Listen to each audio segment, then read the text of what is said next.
You know that phrase, what you focus on expands?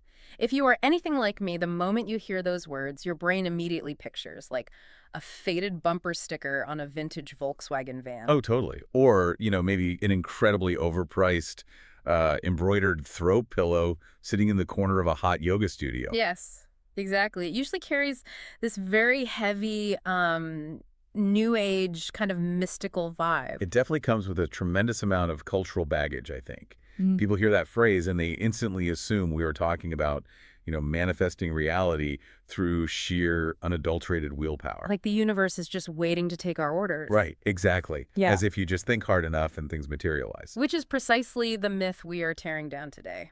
Our mission for this deep dive is to take that phrase, strip away all the magical, mystical language, and just look straight at the hard science. And the science is actually fascinating. It really is. We are pulling from a great stack of source material today that digs deep into the neuroscience, the psychology, and the behavioral economics of human attention. Yeah, because the goal here is to understand how your focus doesn't magically conjure up a new reality out of thin air, Right. It fundamentally alters the way you perceive the reality you are already standing in. and how that altered perception radically changes your behavior. It is a crucial distinction to make right at the top. It's for sure. Because when you dive into the cognitive science, the physical, biological mechanics of human attention are very real. They're highly measurable. And honestly, they are much more powerful than the mystical interpretations give them credit for. Okay, let's unpack this because I have to push back right out of the gate to set the baseline here. Go for it. If I just sit on my couch, close my eyes, and focus with all my biological might on $1 million, a briefcase full of cash doesn't just magically appear on my coffee table. Sadly, no, it does not. Right, like the universe isn't a giant vending machine where I insert positive thoughts and out pops wealth. The cognitive science backs you up 100% on that. Focusing on $1 million while sitting motionless on your couch changes absolutely nothing about the external objective world. Okay, good. Glad we cleared that up. Yeah, the type of focus our sources are analyzing today is not about the universe granting wishes. It is entirely about your brain's internal filtration system. The spam filter. Exactly. It's about how calibrating that system dictates the minute-by-minute micro decisions you make every single day. So we are moving away from the fantasy of manifesting and grounding ourselves in the biological reality of how the human brain processes data. What's fascinating here is the sheer, just incomprehensible volume of data your nervous system is subjected to at any given moment. A lot, right? To put some numbers to it, scientists estimate the human brain is bombarded by roughly 11 million bits of information every single second. Wait, 11 million per second. Per second. You have visual data, auditory input, tactile sensations, the internal familiar cues of your own digestion, the temperature of the air on your skin. Okay, that is overwhelming just to think about. Right. But your conscious mind, like the part of you that is aware and listen to this deep dive right now, it can only process about 40 to 50 bits of information per second. That is a staggering bottleneck. I mean, I Yeah. usually hear that compared to an old computer crashing because it has too many tabs open, but 11 million down to 50 feels much more extreme than that. It's a massive reduction. It's like standing on the trading floor of the New York Stock Exchange with 10,000 people screaming at the top of their lungs, and you have to somehow pick out the whisper of one specific person in the back corner. I love that. That is a much more accurate metaphor. If you were consciously aware of everything going on around you right now, like the low hum of your refrigerator or the exact texture of your See, socks. socks. Yes, suddenly I'm aware of my socks. Right. And every single leaf vibrating in the wind outside your window. Mm. You wouldn't just be distracted, you would be completely paralyzed by sensory overload. Your brain would just seize up. So to survive the trading floor, the brain has to act as the ultimate spam filter. It has to ruthlessly delete, 99.9% of reality just so we can function. And it does this using a very specific piece of neuroanatomy called the Reticular Activating System, or the RAS. The RAS, okay. It's a bundle of nerves at our brainstem that filters out unnecessary information so the important stuff gets through. Your RAS is constantly, subconsciously asking one foundational question. Which is? What is important enough for me to notice? And according to our source material, the answer to that question isn't pre-programmed, we get to decide. Exactly. Whatever you repeatedly focus on becomes the instruction manual for your reticular activating system. You are literally coding your own spam filter. You really are. The classic example of this, which I think almost everyone has experienced, is when you decide to buy a new car. Let's say you do your research and you lock in on wanting a blue Toyota Tacoma. Oh, I know where this is going. Right. Suddenly you hit the highway and it feels like a glitch in the matrix. You see blue Toyota Tacomas everywhere. Everywhere. They are at the grocery store, parked on your street, pulling out in front of you at the stoplight. The literature actually has a name for that. It's called the Bader-Meinhof phenomenon, or the frequency illusion. The world didn't suddenly manufacture 1,000 new blue trucks and deploy them to your neighborhood just to mess with you. The cars were always there. They were there last week, last month, last year. Right. But before you cared about them, your RAS filtered them out as irrelevant background noise on the trading floor. Once you placed your attention on them, your brain said, "Oh, we're looking for blue trucks now. Understood. I will flag every single one that enters your visual field." That is the perfect biological demonstration of what you focus on expands. It isn't magic. It is selective attention paired with confirmation bias. It's just biology doing its job. Once your brain tags something as important based on your repeated attention, it eagerly scans the environment for more evidence of it. Our source tech provides a brilliant everyday application of this. Oh, with the office workers. Yeah. Imagine two people walking through the exact same day, working in the exact same office. Person A has habitually trained their focus, their RAS, on kindness, collaboration, and opportunity. Okay, I'm person B. Person B has trained their focus on disrespect, office politics, and obstacles. They are occupying the same physical space, and they are experiencing two completely different realities. Exactly. Person A notices a coworker holding the elevator door and later views a challenging new project as a chance to showcase their skills. While person B perceives that same coworker's brief, one-line email as an intentional insult and views the new project as management unfairly dumping work on them. The crucial takeaway for anyone listening is this. Right. The objective world did not change. The events were identical. The email was just an email. Right. But their habitual focus dictated which pieces of reality their brain allowed through the filter, which completely rewrites their subjective experience of life. It completely rewrites it. Here's where it gets really interesting, because understanding this biological filter is one thing when we are talking about blue trucks or elevator doors. But the stakes get incredibly high, almost dangerously high, when that filter gets stuck on the negative. They really do. The source material spends a lot of time analyzing what happens when you look at life exclusively through the lens of scarcity. Scarcity is where this biological mechanism can actively turn against us. The text uses a very relatable financial scenario. Think about an individual who constantly internally repeats, "I don't have enough money, I'm always broke, I'll never get ahead." By the rules of the reticular activating system we just established, they are giving their brain a direct command. Yep. They are telling their spam filter that lack of money and financial threat are the most critical data points to look for on the trading floor. And the brain dutifully goes to work. It starts hyper-noticing every single bill in the mail. It red flags every unexpected $10 expense at the pharmacy. Oh, wow. It fixates on minor setbacks and constantly forces comparisons with neighbors or colleagues who seem to have more wealth. Scarcity isn't just a fleeting passing thought anymore. It becomes the structural framework of their reality. I imagine that doesn't just stay in your head either. If your spam filter is constantly serving you evidence of financial danger, your nervous system must eventually think you are in actual physical peril, right? That is the biological consequence. Your brain interprets that constant stream of scarcity data as a literal threat to your survival. Wow. It triggers the sympathetic nervous system, leading to a massive chronic spike in stress hormones like cortisol and adrenaline. Your amygdala, the brain's fear center, it lights up and basically hijacks your cognitive processing. And from an evolutionary standpoint, that makes sense. If our ancestors were being chased by a predator, a spike in fear was necessary to keep them alive. Precisely. But here's the evolutionary catch. When you're running from a tiger, your brain purposely narrows your cognitive focus. It gives you tunnel vision. Exactly. It actively downregulates the prefrontal cortex, which is the part of your brain responsible for complex problem solving, creativity, and long-term planning. Because you don't need to be creative when you're running for your life. Evolutionarily, when you are under immediate threat, abstract thought and peripheral vision are liabilities. The brain gives you extreme tunnel vision on the threat so you can survive the next 10 seconds.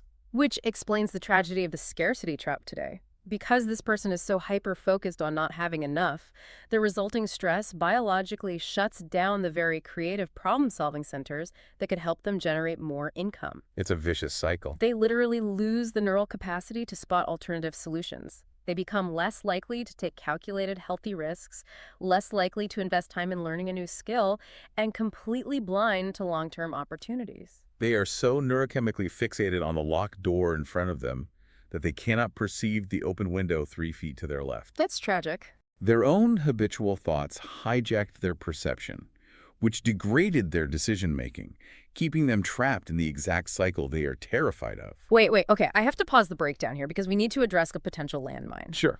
I can hear people listening to this and thinking, wait a minute, is this just a fancy scientific way of blaming people for their struggles? I see what you mean. Like, are we saying people face poverty or illness or systemic hardship simply because their spam filter was focused on the negative?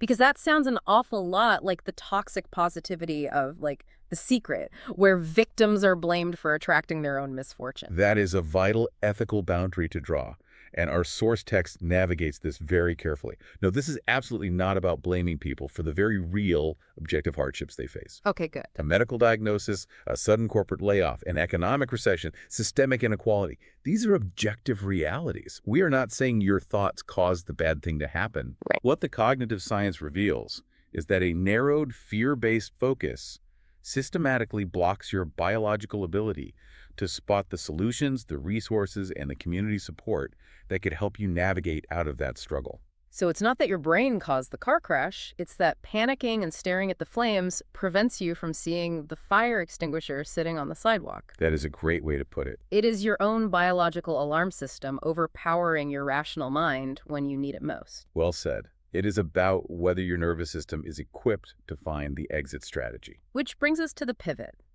If focusing on scarcity biologically traps us in a stress loop, how do we reverse engineer this? Right. How do we get out? How do we use this exact same RES mechanism to our advantage, but without falling into the trap of complete delusion? This raises an important question regarding application. According to the research, the antidote to the scarcity trap is gratitude. But we have to be incredibly precise about what gratitude actually means in a neurobiological context. Yes, because the text is uncompromising about what gratitude is not. It is not toxic positivity. It isn't plastering a fake smile over a real problem, and it certainly isn't denying reality. No, not at all. If you are struggling financially, the text says you must acknowledge the math. If you are sick, you acknowledge the illness. Truth and objective reality always come first. Pretending everything is fine when your body knows it isn't yet creates cognitive dissonance. Your brain knows you are lying to it, which actually increases stress. That makes a lot of sense. Genuine gratitude, from a psychological standpoint, is the deliberate act of training your reticular activating system to recognize the resources and support that exist alongside the problems. I like to think about this in terms of digital navigation. Imagine you have a flat tire in your driveway and you need to get to the mechanic. You pull up the GPS map on your phone. You can't just type in your destination and pretend you're already there. Right, the app would crash or just get confused. For the GPS to work, it has to lock on to your exact current broken down location via satellite. You have to acknowledge exactly where you are truthfully. Exactly. Gratitude isn't pretending the car doesn't have a flat tire. It is fixing the tire, getting in the driver's seat, and choosing to look through the windshield at the road ahead rather than staring in the rearview mirror crying about the driveway. You acknowledge the current coordinates, but you focus your attention on the path forward.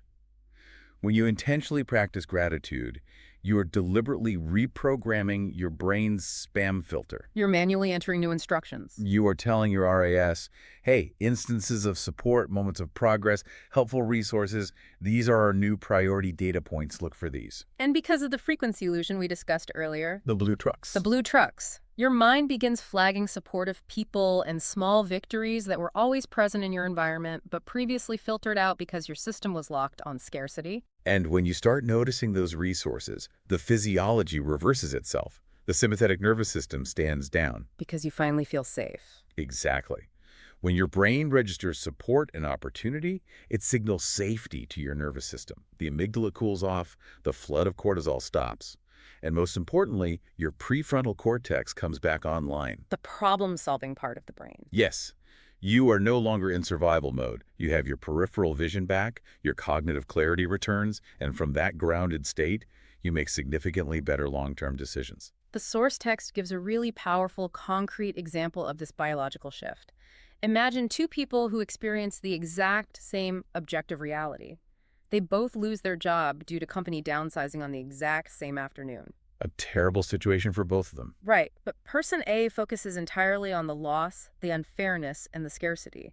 Their internal narrative is, my career is over, I'm ruined. And person B, Person B acknowledges the sting of the layoff, but chooses to direct their focus toward potential. Their narrative is, this is incredibly hard, but maybe this is the catalyst I've been waiting for to finally change industries. it is the exact same event. The objective reality is identical. But because their focus is different, the meaning their brain assigns to the event's different. It totally changes the trajectory. Person B, who is scanning for opportunity, keeps their prefrontal cortex engaged. They're going to update their resume with a clear head, reach out to their network with positive energy, and spot job postings that person A's brain will literally filter out. While person A, overwhelmed by the amygdala hijack, might isolate themselves, burn bridges, or flip up entirely, the brain mechanism is doing the exact same job for both people.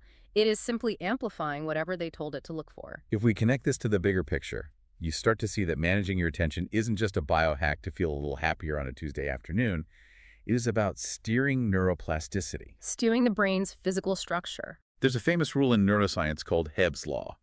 Neurons that fire together wire together. The brain does not judge what you repeatedly focus on. It doesn't care. No, it doesn't have a moral compass that warns you, hey, you're focusing on fear right now. I shouldn't build a habit out of this. It simply thickens the neural pathways associated with whatever you give your attention to. So what does this all mean for how we actually build our lives? Because the text lays out this incredible sequential cascade. It is a chain reaction of causality that proves how focus literally builds reality over time. It is a phenomenal framework. To understand how it works in practice, let's trace it through a realistic scenario. Imagine someone, we'll call her Sarah, who decides to actively train her attention on collaboration rather than competition at her high-stress corporate job. Okay, so that is the first domino, attention. Right, she changes the instructions for her RAS, which triggers the second domino, perception. Because her attention is tuned to collaboration, she starts actually perceiving the moments when her colleagues are being helpful, rather than filtering them out as background noise. She notices when a junior analyst stays late to pull data for her project. Which naturally leads to the third domino, thoughts. Her perception shapes her internal narrative. Instead of thinking, everyone is out to get me, she thinks, I have a team that is willing to support my ideas. And those thoughts inevitably generate emotions. She feels a sense of trust, psychological safety, and optimism going into her next presentation. That emotional state dictates the next critical step, decisions. Because she feels secure rather than threatened, she decides to openly share credit for the project during the board meeting, rather than hoarding the spotlight. Which moves us from the internal world to the external world, actions. She actually speaks the words, praises the junior analyst, and fosters a team dialogue. And as we know, repeated actions harden into habits. Sarah makes a habit of inclusive leadership, consistently elevating the people around her over the course of a year. Until finally, those habits culminate in the final domino, life. She builds a reputation as an indispensable, highly respected leader. She is promoted, she loves her work environment, and she has a fiercely loyal team. All from that one change in focus. And if you reverse engineer that entire reality, it all cascades backward to that very first, seemingly insignificant choice of where she placed her attention. Attention, perception, thoughts, emotions, decisions, actions, habits, life.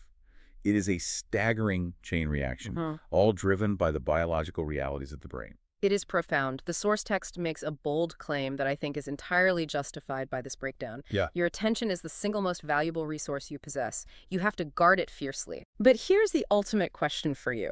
Considering how automatic this neuroplastic chain reaction is once the first domino falls, how much agency do we actually have over a very first domino? Left to its own devices, won't the brain just default to fear? That is the core struggle of the human condition, honestly. Yeah. We do have immense agency, but claiming it requires exhausting conscious effort, especially in the beginning. Because we're fighting nature. Because you are right, the human brain has a built-in negativity bias. Yeah. From an evolutionary standpoint, the hunters and gatherers who stopped to admire the beautiful sunset got eaten by the tiger hiding in the bushes. Right. The ones who were constantly anxious, scanning the horizon for threats, they survived to pass on their genes. So our default factory setting is to look for scarcity, to look for what's wrong, to look for the tiger. So exercising our agency means willfully overriding hundreds of thousands of years of evolutionary programming. It does. It means catching yourself when you are staring at the flat tire, feeling the cortisol spike, and actively engaging your prefrontal cortex to say, no, I'm choosing to look at the GPS. You have to force the pivot. It is a mental muscle. Mm-hmm. And because of neuroplasticity, the more you intentionally flex that muscle, directing your attention toward gratitude and solutions, the stronger that specific neural pathway becomes. Eventually, with enough repetition, the opportunity filter becomes your new default setting. It completely reframes the entire conversation we started with. The core question we are walking away with isn't whether what you focus on expands. The cognitive science, the RAS, the frequency illusion, they all prove that it absolutely does. Without a doubt. The real question you have to ask yourself is, what are you actively coding your biological spam filter to look for? Shifting from a scarcity mindset to an opportunity mindset isn't a mystical parlor trick. It isn't a bumper sticker. It is taking physical ownership of your own neuroanatomy. It is the ultimate form of self-regulation. And as we wrap up this deep dive, I want to leave you with a final, slightly provocative thought to mull over. We've spent the last few minutes exploring how crucial it is to guard your attention, because your attention literally programs the reality filter of your brain. Yes. But consider the digital environment we all live in today. If our neurobiology is constantly being trained on what to look for based on where we place our focus, well, what happens when we voluntarily surrender our attention for 3, 4, or 5 hours a day to social media algorithms? Oh, wow. That's a huge point. Right. Feeds that are literally engineered by behavioral scientists to serve us outrage, comparison, and fear simply because those are the emotions that keep the amygdala firing and keep us scrolling. It completely changes the context of screen time. It's not just a distraction. It is active reprogramming. Exactly. Are we accidentally outsourcing the programming of our reticular activating system to a server in Silicon Valley? Are we letting a profit-driven algorithm decide what our brain thinks is important enough to notice in the real world? That is chilling. It is definitely something to think about the next time you unlock your screen and start mindlessly scrolling. Thank you so much for joining us on this deep dive. Take care of your attention out there.